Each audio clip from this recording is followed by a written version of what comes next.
do they believe? This is what they believe. These are the leaders, okay?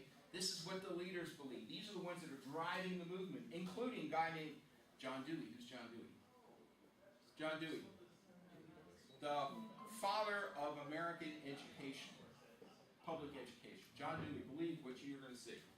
And you can read his writings. And evolutionism, Charles Lyell wrote in 1830 Principles of Theology, and he hated the idea of a creator. And he said, millions of years, and all the features were established over millions of years, and it's called uniformitarianism. Okay? That's what geology is today. James Hutton, my thing. James Hutton, who just wrote it 35 years before him, wrote this thing called the theory of Earth, and he said features formed over hundreds of thousands of years. Okay, so it started hundreds of thousands of years, millions of years, and then guy, Charlie Darwin, you heard about him. He wrote this thing called the origin of the species, and he never actually wrote about the origin. He wrote about speciation. And he said that natural selection on random variation caused all the complexity of life, and he wrote that specifically because of the death of his daughter Amy. And he hated God, so he wrote it directly opposed to Christianity's creator God. He was actually in the Anglican seminary at one time. Didn't he refute his theory at the end? That's false. Oh, okay. Completely false. And James Hutton at the top, to remove Moses from geology, that's a quote from him? That's a quote from him. That's remove Moses from geology. Well, what is Moses? Genesis, right? That was his aim. This guy's aim was to remove God from the world because he was a deist and he thought that God needed to be removed from the minds of people. Charles Darwin hated God. He thought himself on the equal of a worm. I mean, it's in his writing. Slugs, things like that. He thought he was kind of one of those things. And he wrote in his book, he said, the creator. But in his papers, in his letters to other scientists, he said, yes, that creator is a chimpanzee. This concept of random gradual change, which originated here and here, was eventually extended to cover all the origin studies of the universe, including cosmology. So now we have Big Bang is thrown in there, and it's known as, in today's parlance, evolution, or it's really evolutionism because it's an ism, it's a belief system. Evolutionists control education and government funding. They've redefined it as materialism only. So that's why it's taught in school that way. Evolution is portrayed as proven science, and mostly the public is unaware about this stuff, and that it's a deeply held faith. Evolution is the only scientific theory that needs legislation to be taught. Rules of the game. Okay. Rule number 1. That's the rule of the game in science. Let's see how far and to what extent we can explain the behavior of the physical or material world in terms of purely physical and material constants, because we don't want to invoke a supernatural. That's pretty interesting. Okay, Dickerson. Rule number 2. Scientists, like others, sometimes tell deliberate lies because they believe that small lies can prove big truths. Richard Wanton. Big gun. We take the side. Here's science today. We take the side of science in spite of the patent absurdity of some of its constructs, in spite of its failure, in spite the science community just loves these just so. What's a just so story? Just the way It is was. because it is. A fairy tale. Because we have what? A prior commitment to materialism. So they're not forced into this, but it's an a priori, a basic assumption to material causes. And everything we do, we create the apparatus of investigation and a set of concepts that produce only material explanations. Okay? Because why? We cannot let a divine foot in the door.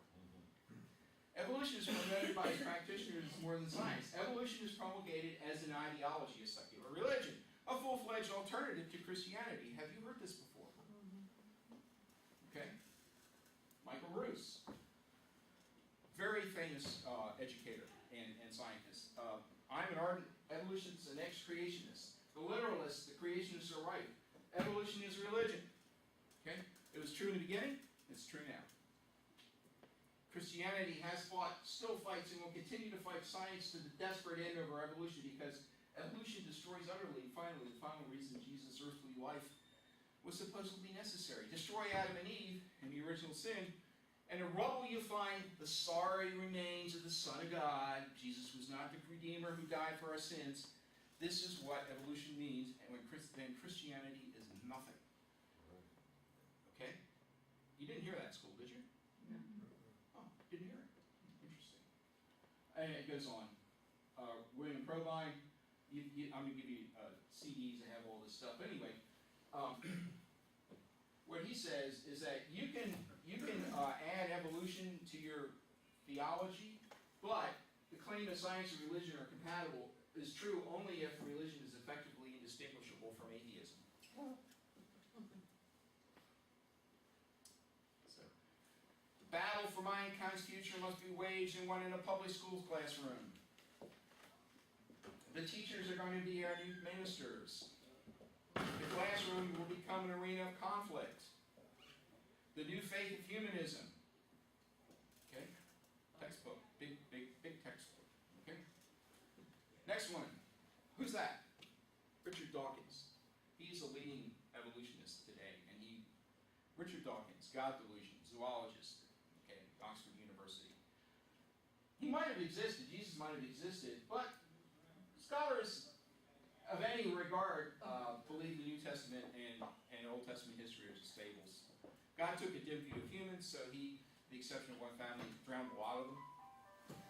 And irritated theologians, basically, I'll go over that one, but what did Jesus believe? So now you got the evolutionists. That's what the evolutionists believe. What did Jesus believe? But from the beginning of creation, God made them male and female. That's interesting. Well, what does that mean? Well, he thinks that the creation happened at the same time as male and female. Jesus said earth was created essentially the same time as Adam and Eve, male and female. God's greatest creative work was from the beginning of creation, not 14 billion years. And since the beginning of the world, from the blood of Abel to the blood of Zacharias. In other words, Abel was at the beginning of the world. Interesting. So if Abel was a real person and lived at the beginning, not billions of years later, Jesus saw creation. Jesus was a creationist, and he was the second person, the incarnate second person. So he actually participated in creation. And you read in the Bible that he could read minds, and so you question, maybe he knew this. And Jesus was the very best possible witness because he was there at the beginning. Otherwise, here we go back to the other side. Remember that thing? Jesus was only a fallible and deluded man of the first century, so why even worship him? And Jesus believed history was real. It's a straightforward historical fact, and he taught about it. Adam and Eve, Abel the first prophet, Noah and the great flood, Moses and the serpent, Moses and the manna from heaven, Lot and his wife and all their problems, the problems of Sodom and Gomorrah, and the miracles of Elijah, Jonah and the great fish.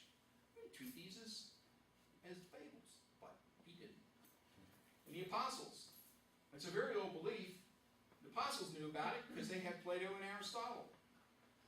And they knew they were wrong. They rejected it. And Peter says in the last days, scoffers will come, following their own evil desires. Remember the little thing I told you about? But basically, this kind of describes today's situation. Okay? And the authority, I take on the authority as the Bible because I've studied it. It's unlike any document. It purports to be God's view of the world, the relationship.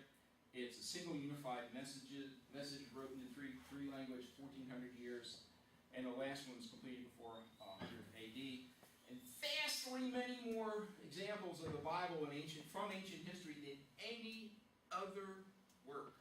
There is so much of this that it dwarfs. Like, who took Latin? Anybody take Latin? De Bello Gallico, Caesar's Gallic Wars, 6 copies from the 1300, from year 1300. Okay, that's the earliest. But we have Old Testaments going back to 125 AD. New Testaments going back to 125. A genuineness of the writings is unbelievable, and it has prophecy. So, can I trust Genesis? I believe, and I'll try to tell you, that Genesis is a historical narrative, straightforward eyewitness. Okay? Jesus quoted from Genesis, treated it as history. Genesis is the most reasonable of all the creation accounts, so we'll go into that. And the only one of creation ex nihilo, which means before nothing. I mean, not just nothing, I mean nothing, no thing. Not quantum burps or anything like that. There's nothing. You have to have something to have a quantum burp. Genesis forms the foundation for all Christian doctrines and is accepted by straightforward history until 1800. And these are the doctrines which are in that book, and you can see them. I won't go over them because we're about ready to leave. So next week, read chapters 2 and 3. We went over chapter 1, the greatest hopes on earth. And I'll give you a real short presentation about the topic, and then we'll discuss it. Okay?